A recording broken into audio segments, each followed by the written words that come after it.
Привет, дорогие друзья! С вами девчонки Лис. И наше исследование заброшенной Припятской больницы продолжается. Сегодня мы с вами заглянем в здание поликлиники, замеряем радиацию на территории больничного комплекса, а самое главное, посмотрим, что осталось от жуткого заброшенного морга и кладбища рядом с ним.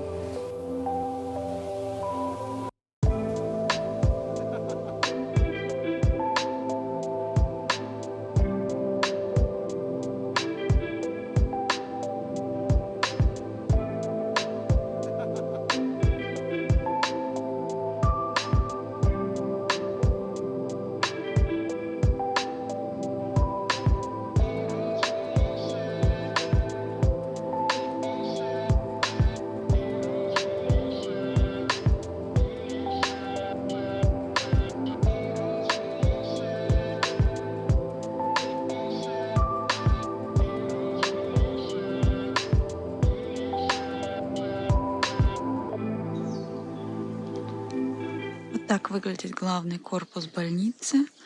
Здесь хирургия, гинекология, ну и также все необходимые манипуляционные, также стационар.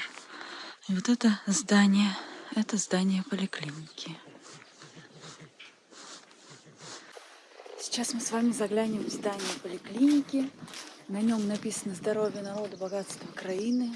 Слоган такой чисто советский. Советский Союз заботится о своих гражданах.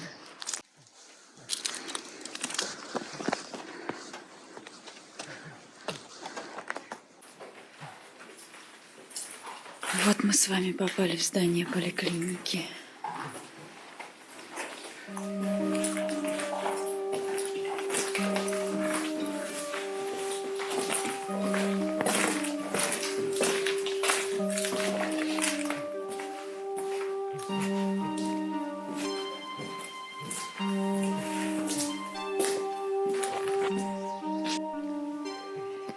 А это кто догадается, что за кабинет? Пишите в комментариях, но на самом деле это кабинет ЛФК. Если у кого-то из вас в детстве были проблемы с осанкой, вы должны были быть знакомы с этим кабинетом. Здесь делали лечебную физкультуру. Это актовый зал.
К сожалению, здание поликлиники находится в еще худшем состоянии, чем здание центральное больничное. можете видеть, оно все протекает. И обваливается уже кирпич. Скорее всего, в скором времени ему придет конец, как и большинству зданий, которые находятся в первом микрорайоне.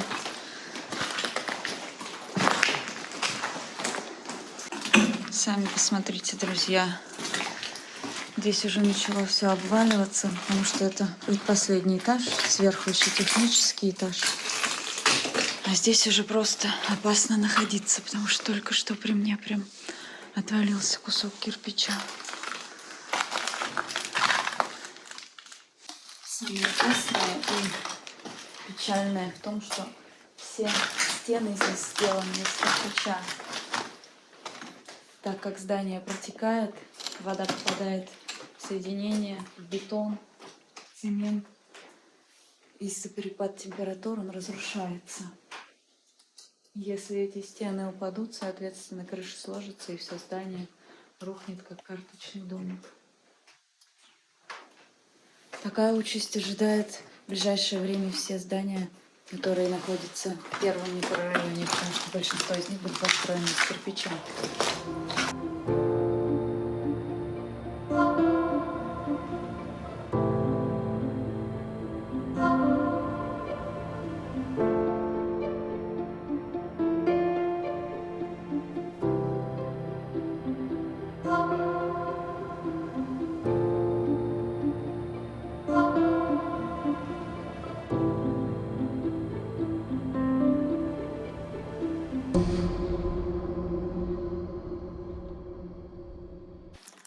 Припятский больничный комплекс проектировался достаточно масштабно. Он занимает большую часть первого микрорайона. Но это и не удивительно, потому что и город Припять, и сама Чернобыльская атомная электростанция должны были только развиваться. В Припяти планировался 6-й микрорайон, уже была сделана песчаная насыпь. Нынешнее назначение которой – это пункт временной локализации радиоактивных отходов. Там были закопаны вещи бывших жителей. А это небольшое двухэтажное здание, которое примыкает к основному, детское отделение.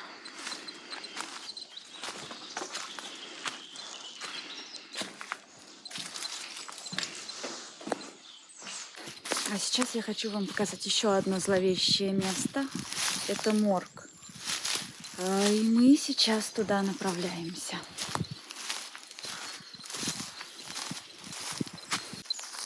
Давайте же посмотрим, что здесь с уровнями радиации. Так как мы находимся с вами в первом микрорайоне, который ближе всего к атомной электростанции находился, я вам сейчас покажу общий фон. Смотрите, 87 микрорентген. Итак, по фону у нас 84-85 микрорентген в час. Это общий фон. В норме радиация во всех городах до 30 микрорентген в час или до 0,3 микрозивертов в час. А здесь у нас уже превышение, и смотрим, что нам показывает дозиметр. 84, 85, 86. То есть фон уже в несколько раз превышает нормы городские. И это спустя 35 лет после аварии. Так как основными элементами загрязнения территории был стронций и цезий, у которых полураспад примерно 30 лет, конечно же, радиационный фон здесь уже упал по сравнению с послеаварийными годами. Но он все же имеет еще далекие от нормы значения. Так мы с вами уже подошли к зданию морга. Итак, мы с вами посмотрели общий фон, который здесь повышен, составляет примерно 90 микрорентген в час. Сейчас мы подошли к моргу, и по характерному писку дозиметра вы сможете понять, что уровень повышается. У нас буквально в метре фон сейчас составляет 140 микрорентген в час. И вот мы проходим какое-то пятно, и вы можете слышать, как треск становится более активным. И у нас дозиметр сейчас показывает 1115. То есть смотрите, насколько большая разница. Вот смотрите, наглядно показываю вам, как изменяются уровни радиации. Сейчас у нас на расстоянии 1,5 метров от Земли 222. Подходим сюда. Спускаемся ниже, и здесь какое-то пятно.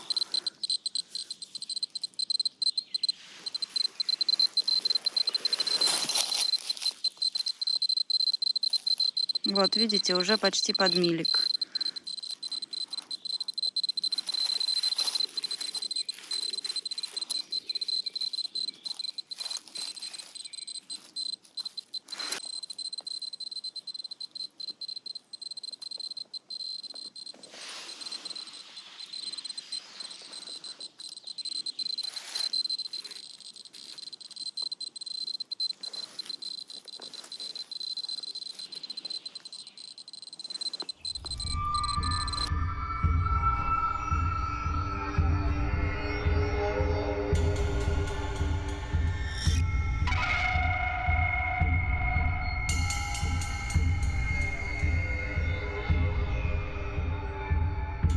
Вот так вот выглядит здание морга.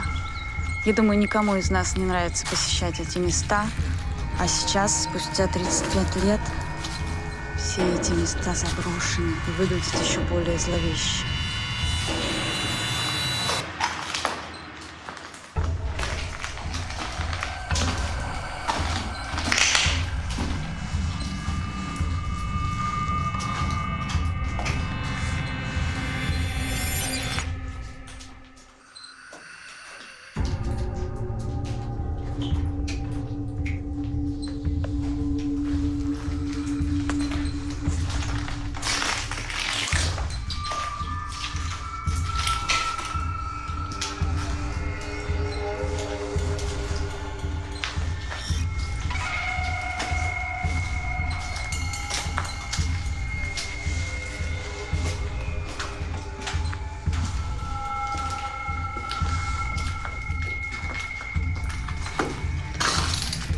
Предсекционная. Названия звучат пугающе. А это секционная. Здесь труп обмывали в последний раз, делали вскрытие, вынимали внутренние органы, зашивали и готовили покойников к выдаче. И также еще одна такая же комната.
Ну а это помещение выдачи тела.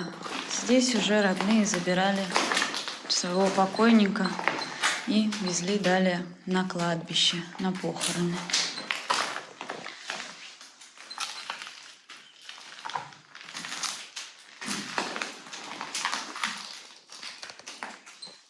Сейчас мы с вами заглянем на старое кладбище, которое соседствует с моргом.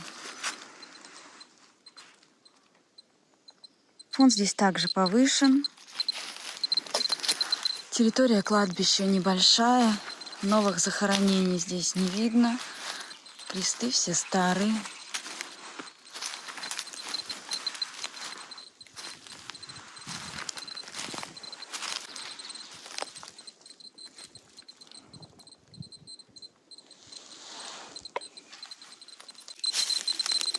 Территория кладбища относительно небольшая.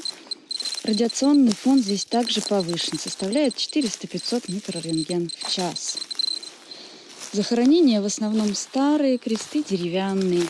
Новых захоронений здесь не видно.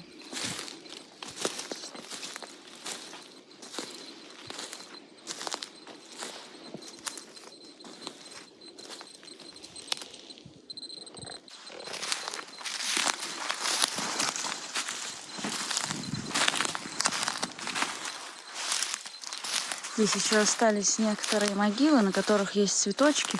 Скорее всего, сюда приезжали бывшие местные жители, либо родственники. Но, как вы можете видеть, все это тоже не совсем свежее. То есть это единственные могилки, за которыми хоть какой-то уход. Все остальное либо заросло, либо полностью поглотилась природой.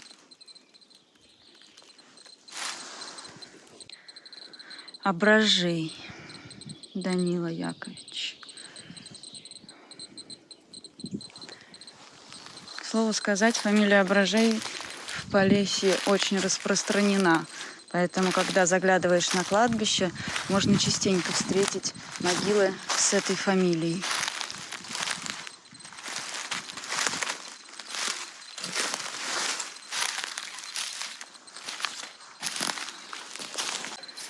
Вот такой деревянный крестик. Он тоже видно, что относительно недавно посещался.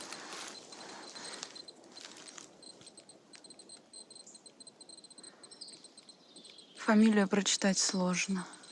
Но платочек, рушничок повязан еще более-менее свежий.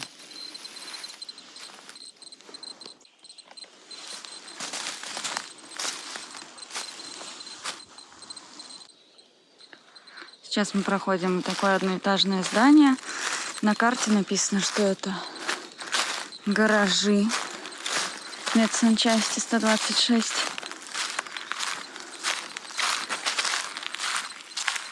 Сейчас посмотрим, обойдем вокруг.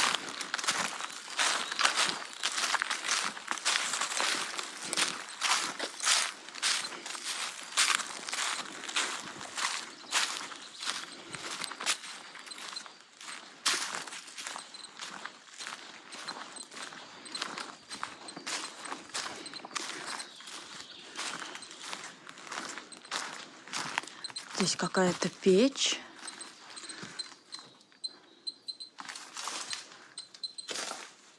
Наверное, это котельная. Странно, что она работает на дровах или на угле.